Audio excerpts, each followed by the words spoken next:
Yeah, but if it goes over, that's fine. Okay. Did I? Yeah. Okay. So welcome everybody to the Irish American Heritage Museum. We're delighted to have with us tonight historian Turtle Bunbury.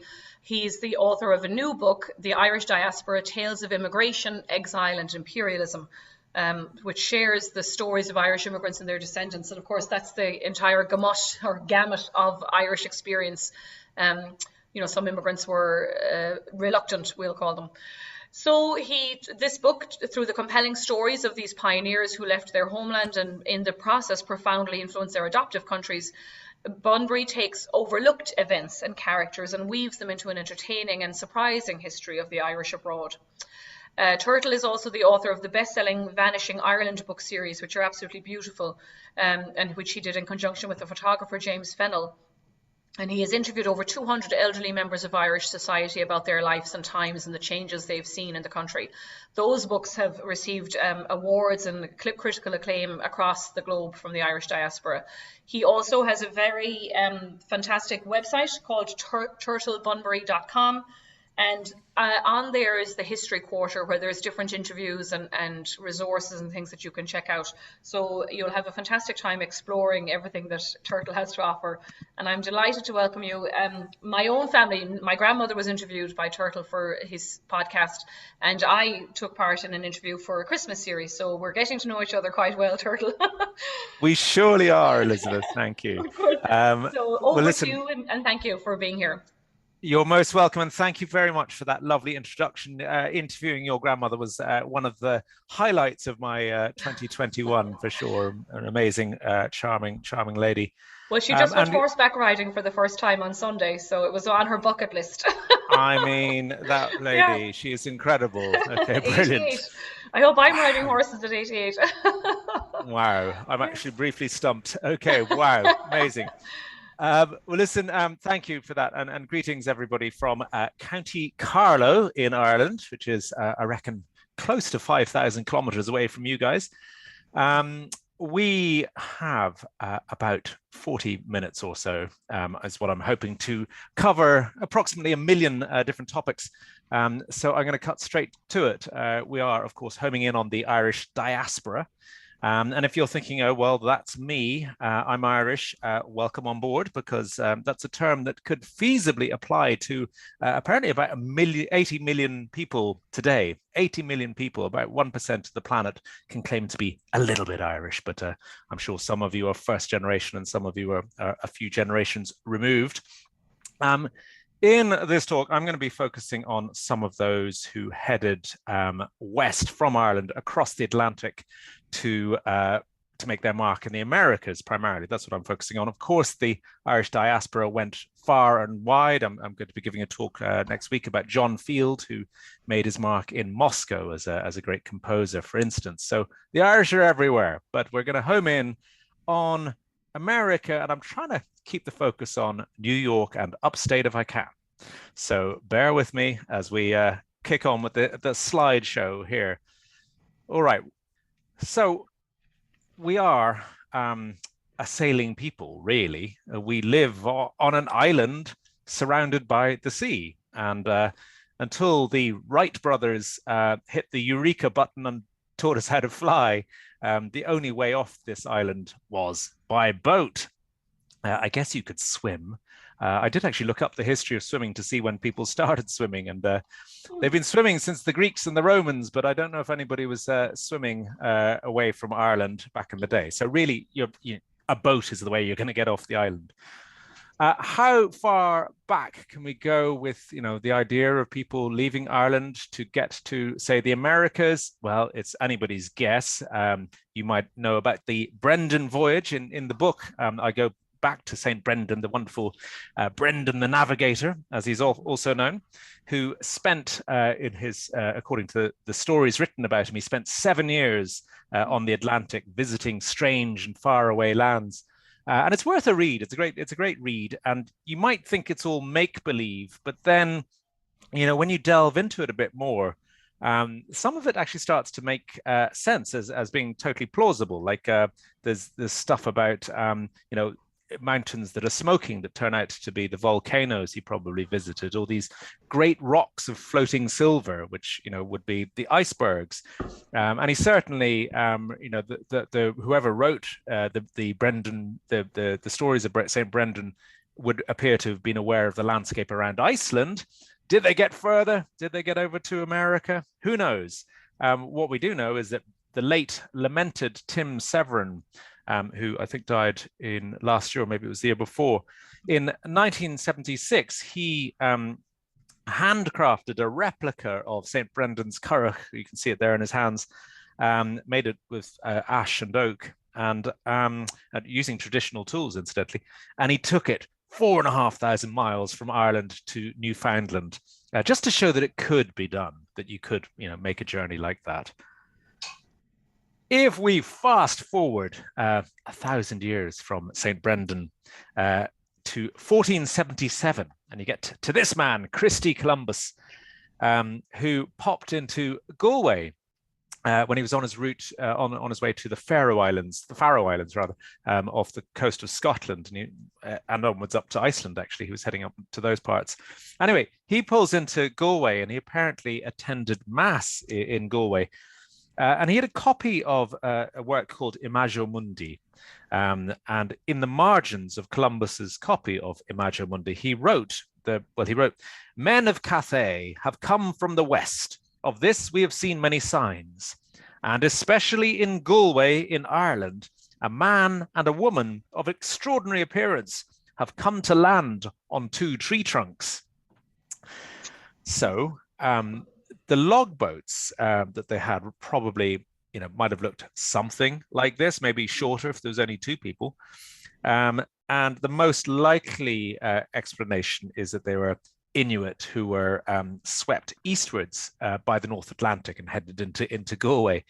And it is said that the sighting of this couple on their raft, as well as sort of non-native plants that kept drifting into Galway Bay, that's what compelled Columbus to head west. I mean, look, I'll leave that to your own thoughts. But when he did sail in 1492, his crew included a guy called Guillermo Iris, or William the Irishman, who is said to have been from Galway. So, and if we go forth to Magellan, when Magellan did his circumnavigation of the world in 1522, he's said to have had 3 Galway men on his ship with him. So the point is that the Irish are now definitely by the sort of late 15th, early 16th century are definitely starting to head overseas into South America, Latin America. By 1540,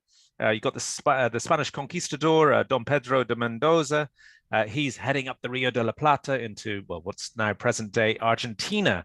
And we find the Farrells there. Juan and Thomas Farrell are among his merry men when he's going on those adventures. Go forward another 40 years, Thomas Field. He's a Jesuit from Limerick, and he's recorded as the first priest to say Mass in Latin America, when he embarked on a mission into Paraguay to evangelize the indigenous population. And you might think of The Mission, the film, the Robert De Niro and Jeremy Irons and all that lot. I'm going to just say, Elizabeth, sorry, I think your microphone might be on, because I can hear there's something in the background that's going on there. Sorry to disrupt. Okay, thank you. So right, we are, at that time, it was no mean feat to cross the Atlantic. It took between sort of 6 weeks and 3.5 months to get across in those days. So if you're finding it quite hard to get home at the moment, and I know some of you are, if it's any consolation, you're not living in the 16th century. All right, Latin America was the preserve, was about to become the preserve of the Spanish Empire, because of course it was stuffed with riches and gold and silver and gems and pearls and all those spices and sugar and tobacco and silk and all those goodies. And when the Spanish treasure fleet was sailing back, as you can see on that map there, it would sail back to Spain, and it would sometimes come pretty close to the south coast of Ireland. And that south coast, all along from Cork and Waterford, and indeed into Kerry, that became a sort of haven for, well, they called themselves privateers, but they were kind of glorified pirates like Sir Francis Drake and Sir Walter Raleigh, or Raleigh, as I'm told he should be called. And they were frequently hanging out on the south coast of Ireland, quite eager to home in on those treasure fleets that were coming back from South America to Spain. And that's the thing is about the Tudors, because we're now moving into the early settlements in North America, Virginia and Roanoke and so forth. Because the Tudors who turn up in America are by and large exactly the same Tudors, Englishmen, who are in Ireland at that time. They're the same guys who subjugated the province of Munster in the southwest corner of Ireland, and took 500,000 acres was seized by the crown for Queen Elizabeth in the sort of late 1570s, early 1580s. So having got that place, which includes Cork and Waterford and so on, those guys, it's quite an attractive base to be. You're actually even a little bit closer to America, of course, to be there. And you're going to get quite a lot of people heading from Ireland, from Munster to the New World via the Irish coast, Cork Harbour. Well, it's still a popular spot to kick off transatlantic voyages to this date, but it was a perfect base for people setting forth. You got Sir Walter Raleigh, who I mentioned. He's the guy who founded the colony on Roanoke Island, of course, of North Carolina in 1585. It didn't work out. It's the lost colony. Well, just before that, he had been given 42,000 acres in Ireland, in Munster, a whopping estate that ran up the Blackwater Valley in Cork and Waterford, including Lismore, if you know Lismore Castle, and indeed Youghal, and he would become the mayor of Youghal in 1588, the year of the Spanish Armada. So that's a direct connection. His half brother is this raging psychopath called Sir Humphrey Gilbert, who is kind of the inspiration, I feel, for Colonel Kurtz in Heart of Darkness, Apocalypse Now, if you know what I mean. A really horrible guy. He was very much involved in Ireland, and he's the guy who then goes on across to the Atlantic and annexes the Grand Banks of Newfoundland for Queen Elizabeth. I seem to be missing an image there. No, here we are. Sir Richard Grenville, another member of the family, a cousin of Raleigh. He's the Sheriff of Cork. And he's got 24,000 acres of Ireland he's given, and he's heading over. He commands the fleet that brings the colony over to Roanoke in the first place.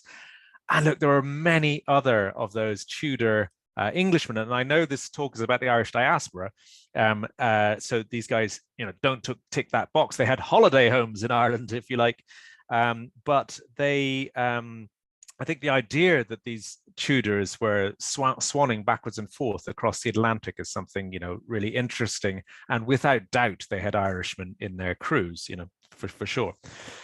The Tudor Age. Now, this is Ireland looks like it's had a bit too much to drink here and fallen over, but it's a fabulous map of Ireland from the Tudor period. And it's a sort of interesting perspective to see the country. We're always so used to it being the other way up. So with the Tudor Age, and especially after the defeat of the Spanish Armada, which means Spain is going to no longer be as powerful an empire, and Catholic Europe is suddenly in a bit of trouble, and it sort of marks the beginning of a new a very new age for Ireland, and certainly there's a new class system comes into play. And sometimes I think it might be helpful to think of the class system in Ireland as a sort of caste system almost. In that system, you have the Anglicans at the top of the pecking order. Those are the guys, the established church, the Church of Ireland, the Protestant church. And they agree that the king or the monarch is the number one dude. That's the top connection to God. So they're the top. Then on the next sort of level, you have the free-spirited people like the Presbyterians and the Quakers and the Methodists and other dissenters who aren't so keen on monarchies and hierarchies and things like that. And they've got, they're stripped of quite a few rights because of that. And then at the bottom, there's the Catholics who have pretty much no rights during this time. And it's going to get a whole lot worse during the 1700s with the implementation of the penal laws. With the early history of the diaspora coming to America, you're going to get people from all those walks of life are going to be turning up, especially in the 13 colonies. You have in the, I'm going to skip past him. So I should say that in the early 17th century, I was looking up the history of Albany, and it's funny because you had the 9 Years' War in the 1590s in Ireland, and basically that is the end of, it culminates with what's called the Flight of the Earls, when the most prominent Gaelic Irish aristocrats leave Ireland and go to Europe. Most of them end up in Rome. And basically, it's the end of Gaelic Ireland, which culminates really in 1607, as I say, with the Flight of the Earls, just 2 years before Henry Hudson turns up in Albany. So, just trying to put that in your perspective. And you start to get that exodus of Catholics from Ireland, from the time of the Flight of the Earls onwards, that become the wild geese as the century moves on. I home in the book. I home in on some of them. The one I think is possibly the most remarkable of the early Catholics to leave Ireland was this fella, Dungan Lombardo de Guzman, or William Lamport, who is from Wexford originally. And his extraordinary life, he became the darling of the Spanish royal court. He went to Madrid, and then they sent him over to Mexico, and all was going swimmingly until, well, as far as I can work out, until he had too much peyote. He tucked into peyote from a cactus plant over and over again. And next thing you know, he launches this really bizarre and ultimately disastrous attempt to seize control of Mexico and proclaim himself as King of New Spain. And I'm afraid he ends up on a bonfire with the Inquisition in Mexico on account of all that. But he had, as it says there, the original Zorro. Yes, his unpredictable destiny was to give rise to the legend of Zorro. His story would form the basis of Zorro. It's about time we had a Zorro movie or a Zorro Netflix series. I haven't seen anything about him for a little while. I'm sure he'll be back soon. Okay, but scampering through that time, through the 17th century, we get to this guy, James II, who, of course, was the Duke of Albany, amongst other things, for whom, Albany is named. And indeed, he was the Duke of New York. He was the Duke of York. But New York is named for him. I've got that erroneously up there. James II was a champion of Catholicism, which was good news for Ireland for a while. But he was also the last Roman Catholic monarch to reign over the kingdoms of England, Scotland, and Ireland. As you can see there, I've often wondered whether people just simply weren't ready for his dress sense yet, because it's quite a cool outfit. Might work in a Eurovision Song Contest, perhaps. Anyway, clearly didn't endear him to all of the people in his kingdoms. And he only lasted 3 years, a little over 3 years. Didn't quite manage a presidential term before he was hurled out of England, at any rate, in the Glorious Revolution in 1688. Anyway, I just want to home in on a few of his friends because they're all quite connected to Albany and New York and so on. You have this guy, Sir George Downing. There's a lot of activity in Downing Street at the moment, which is named for Sir George Downing. And Downing's the guy who actually arranged the whole acquisition of New York from the Dutch. He was a soldier, he was a diplomat, a financier, a spy master, all the things that you needed to be to succeed back in the 17th century. Oh, and he was also quite willing to change sides whenever it suited him. Anyway, as I say, Downing Street is named for him, and he was born in Dublin. in 1625. The jury is out over that, but from what I've read, the most convincing research says that he was born in Dublin and spent a number of his early years there. He was by no means the only Irishman in New York at this time. You will perhaps know of this guy, Thomas Dungan. I'm sure you can, I'm sure you do. Before his fall, when King James was a big player in New York, he was, what was he? He was the Lord Proprietor of the province of New York, I think was the king's title. Anyway, this guy, Thomas Dungan, was one of his main men. Thomas Dungan from Selbridge in County Kildare, who was a Catholic who managed to stay on top because he was quite loyal to the House of Stuart, and he'd done all right under Charles II, but he obviously came of age with James II and served as provincial governor of New York from 1683 to 1688. And it was on his watch that Albany was formally chartered as a municipality. And he's also the guy who called the first representative legislature in New York, and he granted the province's Charter of Liberty. So all very important to you guys. If you haven't been to Ireland, or if you should be planning to come, you should go and visit Castletown House outside Selbridge, which is a fabulous Palladian mansion. And that's on the land that used to belong to Thomas Dungan, and he ended up selling it to a guy called William Connolly, who is himself a remarkable man worthy of a separate speech altogether, an innkeeper's son who became the richest man in Ireland. Okay, so that's Dungan. You might also be aware that Dungan's nemesis of sorts anyways was William Penn, the Quaker who was the founder of Pennsylvania, and William Penn spent a lot of his early years in Ireland. His father had been an admiral under Oliver Cromwell, and he'd been awarded a lot of estates in Ireland, which had been confiscated from Irish Catholics. And indeed, William Penn, was converted to Quakerism, the Society of Friends, while he was in Ireland. That's where he experienced the inner light. So there you go, loops within loops. Another character from this year, actually I tell this man's story in the book, Richard Coote, who's the first Earl of Bellamont.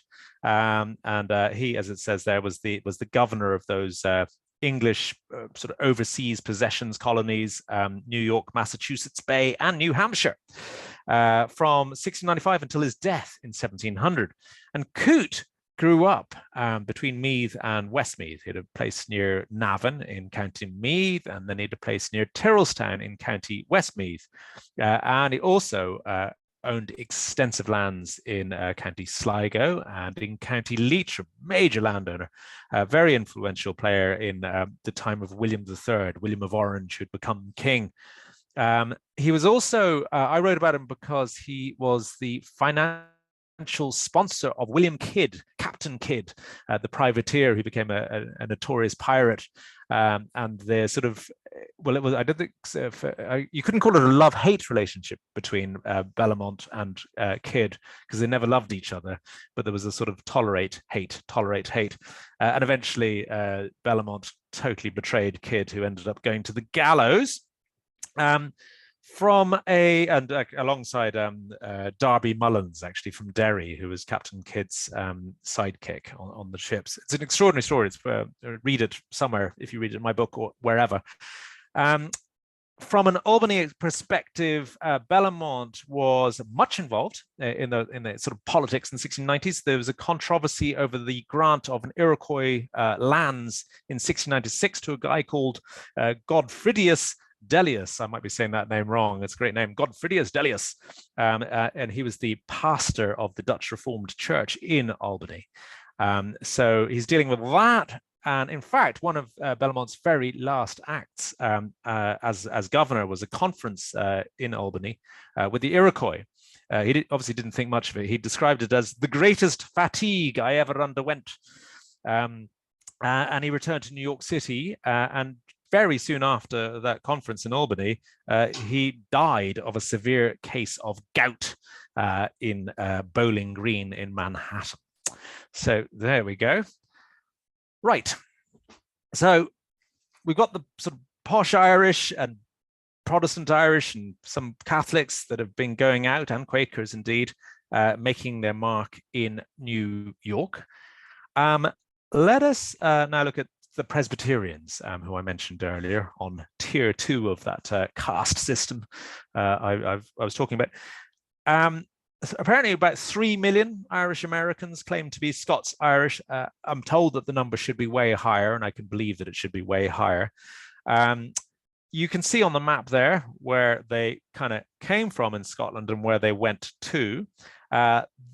Between 1605 and 1697, apparently about 200,000 Scots moved from the lowlands of Scotland west to Ireland, and they were predominantly Presbyterian, and most of them settled in Ulster. Teddy Roosevelt, no stranger to Albany either. He was the descendant of a Scots-Irish immigrant from Antrim. He said, "My forefathers were the men who followed Cromwell and who shared in the defense of Derry and in the victories of Aughrim and the Boyne." In that, what he's talking about is that his forefathers were the guys who defeated James II and the Jacobites and made sure that the Protestant ascendancy, or to an extent the Presbyterians, were up a notch, and that the Catholics were not. And he also referred to his Scots-Irish ancestors as a bold and hardy race.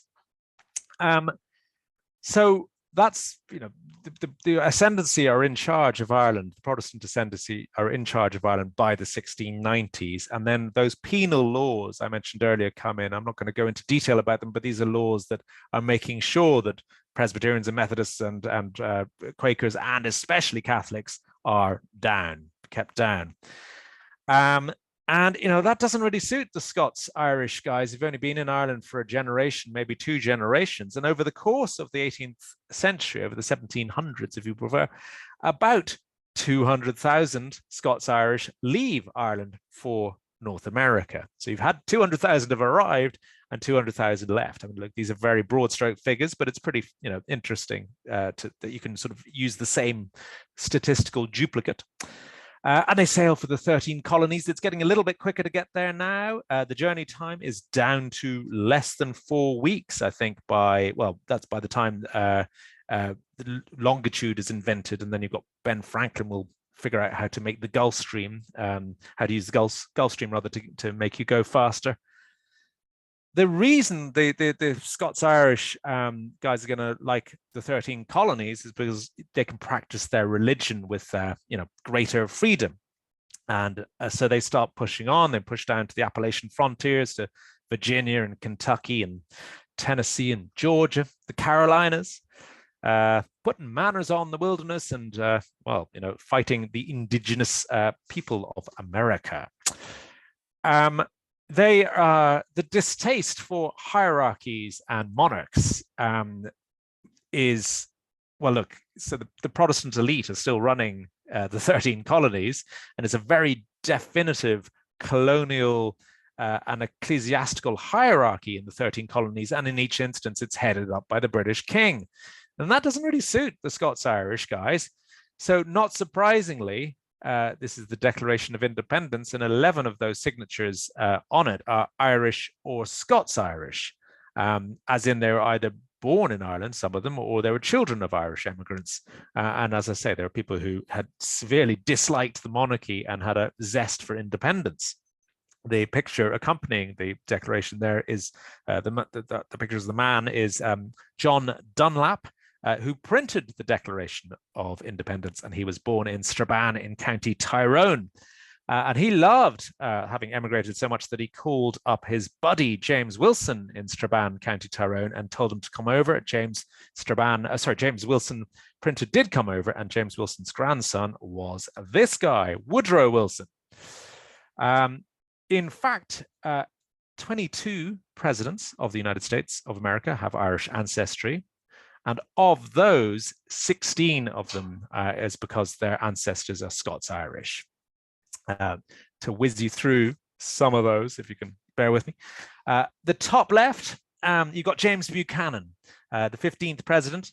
His father was a Scots-Irish emigrant who was born in Donegal. So that's pretty direct. Next to him is Chester Arthur. His father was born in Cullybackey up in Antrim, and he studied, his father had studied in Belfast before emigrating to Canada. Four presidents of the US served as governor of New York before they, only four have served as governor of New York before they got into the White House. Three of those men had Irish-American blood. The Roosevelts, we've talked about a bit, and Grover Cleveland, he's the third man on the top. He was a grandson of Abner Neal, a merchant from Antrim. Top right, you've got Andrew Johnson. His grandfather hailed from near Larne, again in County Antrim, and well, Andrew Johnson gets a pretty bad rap about his term in office. He did, I suppose, on the plus side, he managed to get Alaska from the Russians in 1867. So there you go. Then you got, you've got Richard Nixon. His parental forebear was James Moore of Ballymoney, but he also had Quakers from Kildare in his blood. The Bushes apparently have are from County Down, their ancestry. And then famously, you've got Andrew Jackson, whose parents were Presbyterians from Carrickfergus. His two older brothers were actually born in Carrickfergus, and he narrowly, who's born just after they arrived in America. How different would American history be if Andrew Jackson had not been eligible for office? Okay, so that gives you a bit of a rundown on that. The White House, of course, I'm sure you know, was designed and constructed by an Irishman, Kilkenny-born architect James Hoban, and indeed it was burned down by another Irishman, Robert Ross from County Down. Okay. If we can go back to the Revolution, I want to just talk about one of my heroes from that era, because, well, I mean, Irish connections are everywhere, needless to say. Charles Thompson, that's a picture of the Continental Congress there. Charles Thompson, the secretary of the Congress, was born in Derry. Oliver Pollock, who bankrolled the Patriots, he's the guy, he's credited with inventing the dollar sign. He was also from Derry. You've got John Barry, the father of the American Navy, born in Wexford. His most successful captain, Gustavus Cunningham, was from County Donegal. And apparently about a quarter of Washington's army, of George Washington's army, were Scots-Irish. I don't know. I tell the story of the revolution in the book through the story of Hercules Mulligan, the New York-born tailor. Sorry, New York-born. He was an Irish-born, New York-based tailor who saved Washington's life twice. He was born in Ireland in 1740, and he was 6 years old when the family sailed for New York. He set himself up as a tailor. And who could resist the Mulligan name, Hercules Mulligan name? I mean, it's just such a good name. And he was soon adjusting uniforms for British officers stationed in New York, and they loved his good humor and his wit and his drinks cabinet. He always had a splendidly stocked drinks cabinet. He was, while simultaneously making all these uniforms and fixing them, he was also actually sort of secretly or sort of not secretly a major patriot.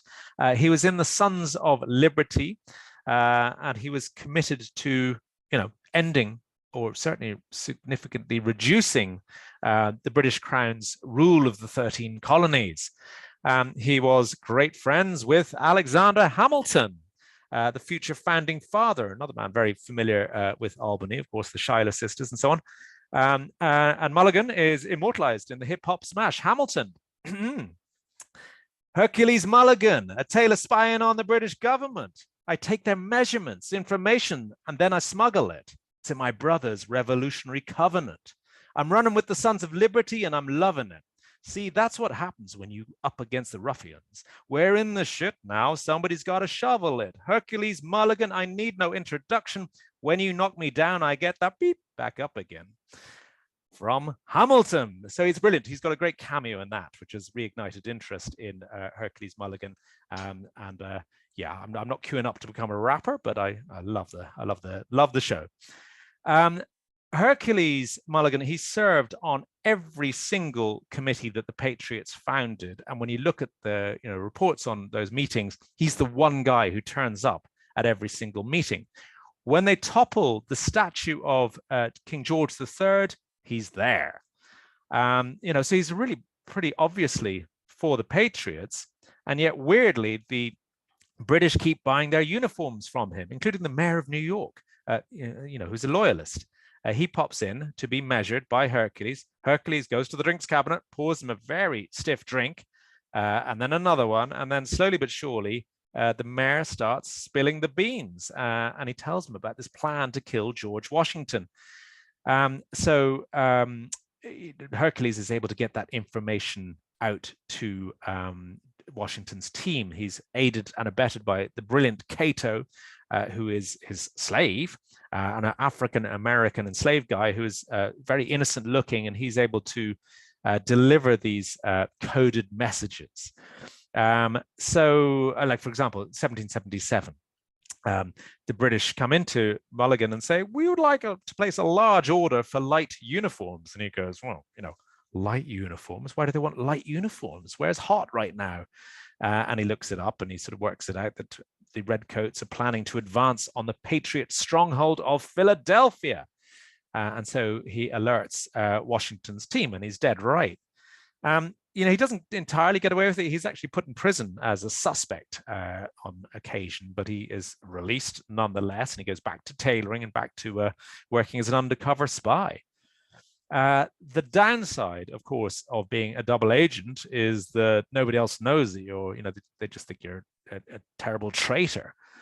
Every time he's hanging out with the Redcoats, and he becomes a figure of great suspicion to his Patriot neighbors until this day in 1783, when, after the evacuation of New York, the morning after the capture of New York, George Washington, commander-in-chief of the Continental Army, comes into the city with Alexander Hamilton, his chief of staff. And where do they go for breakfast? They go to Hercules Mulligan. They go to his haberdashery. And that's when Washington proclaims him loudly to everybody around that this man is a true friend of liberty. So I think it's a fascinating story about Hercules Mulligan, who was, as I say, a vital cog in the independence, the movement for independence. I'm going to tell one more story about one more character who I hope you'll enjoy. He's Billy Grace, the mayor of New York. It was hard to make an impact in the US when it was dominated by WASPs, white Anglo-Saxon Protestants, especially when you had that whole no Irish need apply mentality. Those signs had been appearing since the 1840s. I mentioned James Buchanan earlier, the president, who was the son of a Scots-Irish immigrant. He specifically said he didn't want any Irish Roman Catholics working in the White House during his presidency. So, it went right up to that level. Billy Grace, his election as mayor of New York was a breakthrough. He was the first Catholic to win that office. And he's got a pretty interesting story. He was his full name was William Russell Grace. He was born at Riverstown near Glanmire, County Cork, in 1832. He descended from a guy called Raymond le Gros, who had been part of the original Anglo-Norman invasion of Ireland under Strongbow and all those guys. Raymond le Gros, who's actually buried right beside Sir Walter Raleigh's land on the Blackwater. Billy Grace used to say of his ancestors, they're like potatoes, the best of them are underground. A lot of them are actually in the mausoleum in Arles in County Laois, very close to where I'm talking to you from right now. And he grew up on a 250-acre farm at a place called Ballylinen, very close to Arles on the Laois-Kildare border. It was a farm. It had a lime kiln, it had a quarry, and it had a once profitable cotton mill, but it was all in decline when he was a young fella. He was educated by the Jesuits when he was a boy, but he was very restless. And in 1846, at the age of 14, he ran away from home and boarded a merchant ship bound for America. So he spent the next 2 years, 14 to 16, in New York. He was working as a cobbler's apprentice, and then he worked for a printer and as a clerk and so on. 2 years later, he returns home, the prodigal son. He goes back to Ireland on a cargo ship laden with Cuban sugar, and reunited with his family and told them about his experiences, and everybody was pretty happy, except that the Great Famine was underway. And James Grace, that's his father, who was a fluent Irish speaker, he reckoned Ireland, rightly enough, was no place for his offspring to prosper. So first of all, he got Billy an apprenticeship with a chandler in Liverpool that's supplying ships with oils and tallow and hemp and things like that. And then 1851, James Grace, the father, takes this group of 180 men, women, and children from Ireland to establish a colony, an Irish colony in Peru. And Billy, he'd been working in Liverpool, he closed down his Liverpool business and he joins them. So they all go to Peru. It doesn't actually pan out, the Irish colony, but Billy decides to stay. And he found work in Callao. I think I'm saying it right, Callao, which is in Peru. And there's a firm there called John Bryce and Company, again, a ship's chandler supplying ships to particularly American and European whalers, as well as the clipper ships engaged in the guano trade. And that mountain in front of you, that is one of the Chincha Islands, and it's the epicenter of Peru's guano business. Guano, dried bird poo or bat poo, is one of the key ingredients in gunpowder and fertilizer. It's got exceptionally high levels of phosphorus and nitrogen. And there's a massive trade in guano from Peru. And there you can see a sort of picture from the 19th century of the birds that provided the key ingredient for guano. So in 1855, Billy quite ingeniously equips this old store ship, and he tows it out to those islands, to the Chincha Islands. And from this, it's a kind of floating warehouse. And he starts selling things to all the ships that are coming in. He's selling ropes and sails and masts and turpentine and pork. And there are hundreds of clippers and square riggers that are arriving at those islands every week. And he also makes sure it's a good party spot by night. It has a sort of nightclub on board. And Billy, who loved his claret, was renowned as an excellent host. So by and large, he and his brother Michael, his younger brother who'd now joined him, made a fortune out of poo. And they slowly but surely renamed their company Grace Brothers and Company. And they would later have a head office in New York. I'll come to that. They established their own shipping line to and from the west coast of South America, and later branched out into the Caribbean. I'll go on to that. In 1859, Billy, he married the daughter of what's it called, Lilias Gilchrist. Her father was a very prominent shipbuilder from Maine, and they moved into real estate in New York. And he acquired this. The house you're looking at there is called Gracefield. It was a part of a 144-acre farm at Great Neck on Long Island. And he named it Gracefield after his own ancestral spot back in Ireland. It was a haven. It had a swimming pool, tennis courts, polo playing fields. In fact, he imported all his driving horses and saddle ponies and his cows and his sheep from Ireland. And they all came over with a guy called Pat Delaney, who was the manager of the family farm at Ballylinen. He oversaw the transport of the animals from Ireland to the US, and he was then placed, actually, Pat Delaney, he was then put in charge of another of the Grace's farms over in Connecticut. So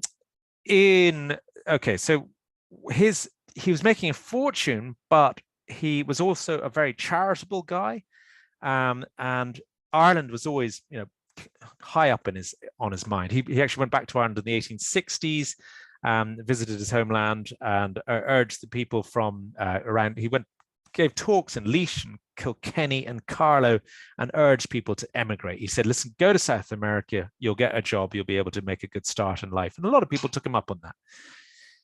In 1879, Ireland was hit by an especially harsh winter, 1879 to 1880, and people thought, oh God, it's the famine all over again. He very quickly got this ship, the Constellation, the USS Constellation, a steamer, and he paid for it to be loaded up with 3,315 barrels of flour, potatoes, oatmeal, and corn, as well as clothing, especially for children's and other supplies. And it went off to Ireland. And kind of wonderfully, that ship is still, I thought I had a picture of it. Oh, I don't seem to. The ship is still with us today. It is part of the Historic Ships of Baltimore. So you'll find it in Baltimore, Maryland. And it's the last sail-only warship designed and built by the United States Navy. But it's pretty cool that we still have that very same ship today. So look, after having done that charity mission to Ireland, his reputation among New York's considerable Irish population or community was really very good. He was persuaded to stand as a Democratic candidate in New York's mayoral race by this guy, Honest John Kelly. That's an ironic honest in front of it, the infamous boss of Tammany Hall. And he triumphed. He triumphed by nearly 3,000 votes. And that's when he became New York's first Roman Catholic mayor, sworn in on New Year's Day, 1881. He devoted his term in office to stamping out organized crime, reforming the police's corrupt street cleaning department, breaking up the Louisiana lottery, and lowering taxes.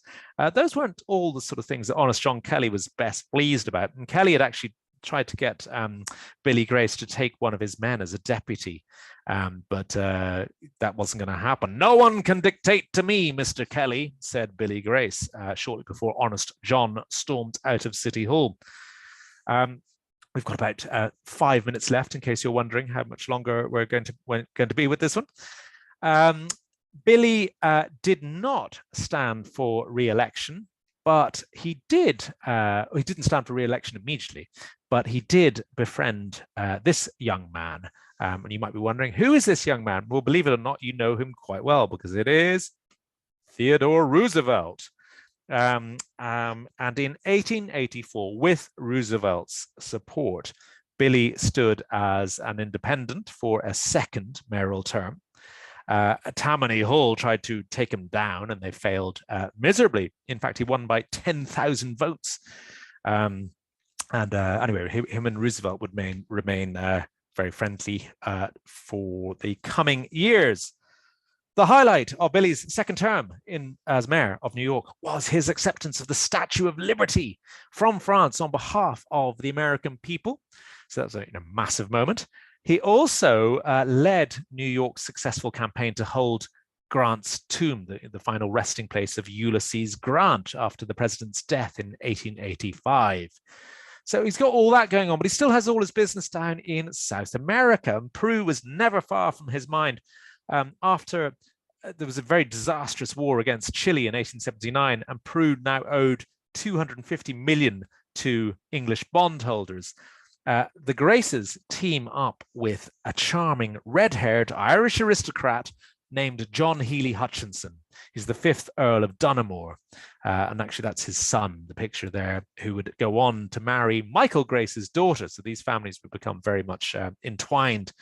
Anyway, Billy and Dunamore, they brought up all the bonds, and it was called the Grace-Dunamore Contract in 1890. And by that, these two Irish guys, they secure a mortgage for the Republic of Peru and take over the national debt.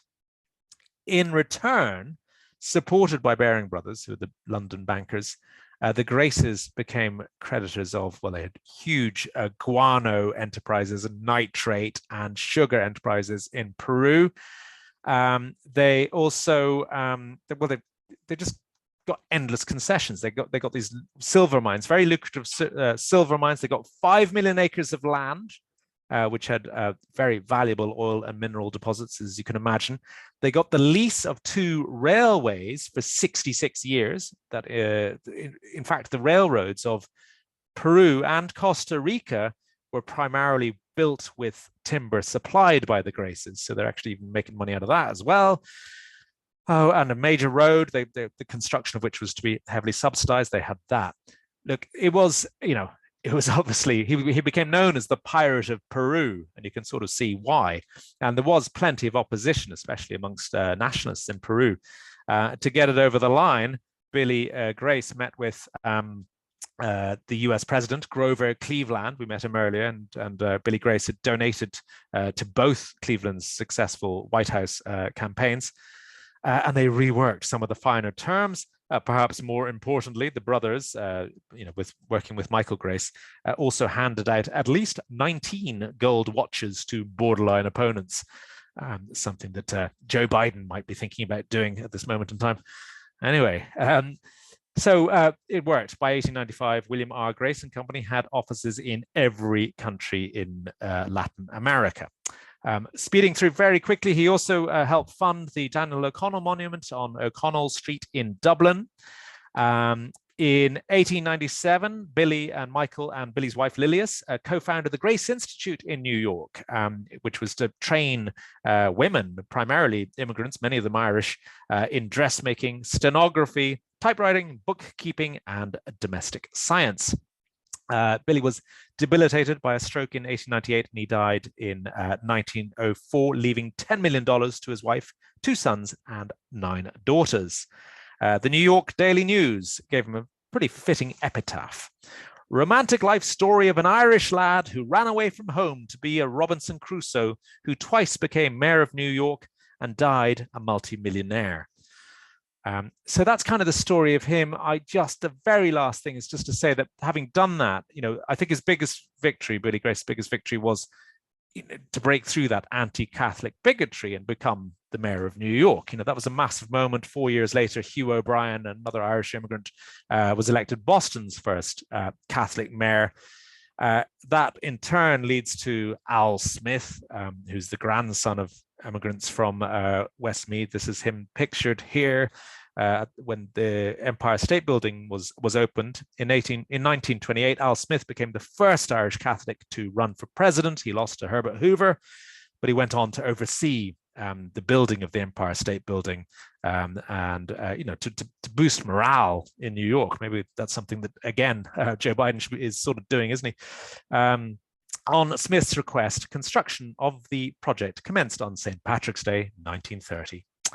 So look, there you go. That's a sort of roundabout sort of insight into some aspects of, very few aspects of the Irish diaspora in America. It's such a massive story. We basically need to do this every day for about 10 years in order to cover even a percentage of it. But thank you for your time. Thank you. That was amazing. Yeah. Well, and I'm glad, actually that you did sort of minimize it, because we got to hear these in-depth stories more than, a quick whistle stop through everybody that's in America. I think you raised a very interesting point, Turtle, too. The idea like that Ireland as a colony, will say, or possibly as a subjugated people, being maybe a blueprint almost for how some of the very same characters come to those early colonies on the eastern, Atlantic seaboard over here. And so it's very interesting to see those names on both sides, like Raleigh and a few more of them. So, and as you say, of course, there was Irish people on the crew. Maybe they weren't settling, and we don't know how many were lost in Roanoke, but to think that the Irish have been here at the start of colony building, is very interesting. Yeah, I mean, without, I suppose you have to have doubt, but it's seriously likely that there were people in the 1500s from Ireland living in what is now North America.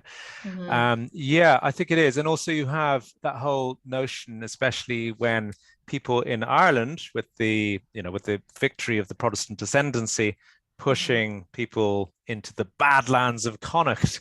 That sounds a little familiar in American history as well. The idea of people being pushed west into Badlands, that happened in other countries. Many other countries. It happens all over the world. If you go back in history, people are displaced. Yeah, but and it's funny because there are so many books written, particularly about the Scotch Irish, which is a term I don't love. In one way.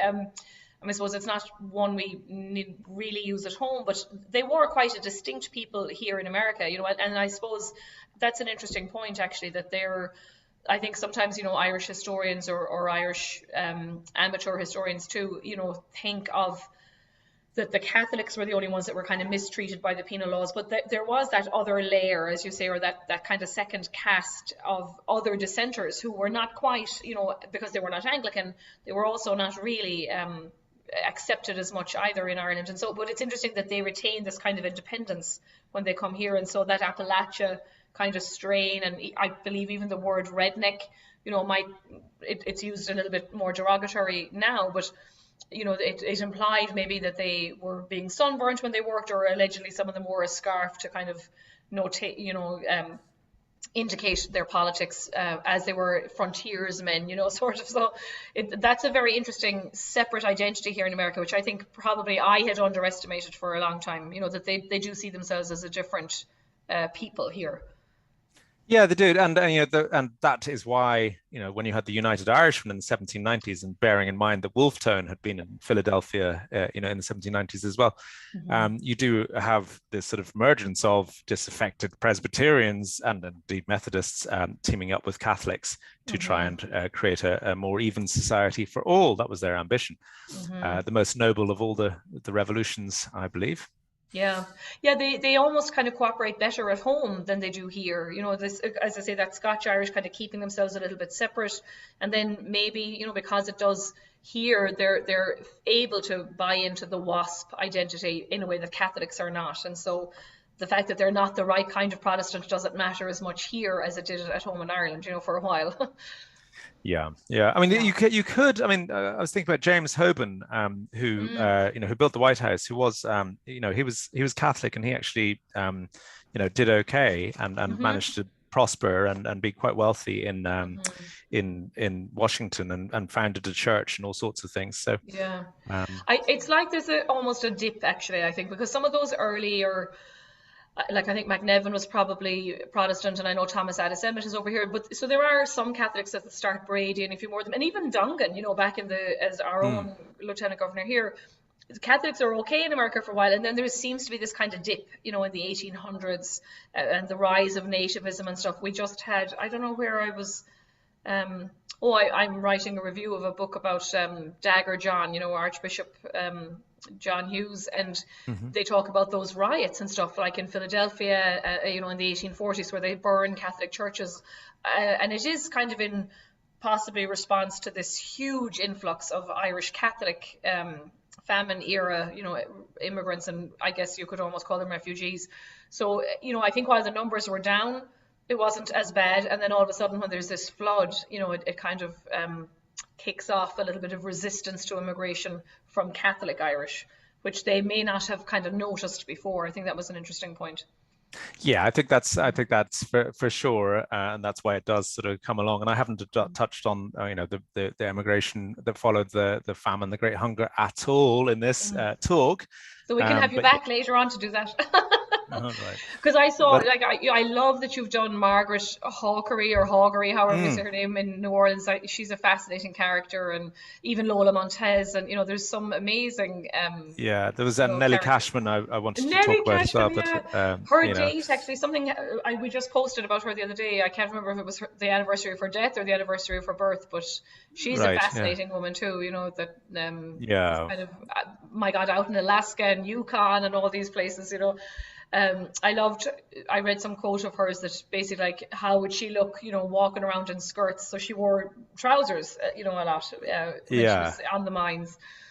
Well, I will have a podcast series that I've got coming up shortly, and Nellie Cashman is actually one of the characters that I'll be talking about on that. So hopefully that'll be of interest to some of your listeners or members. Yeah.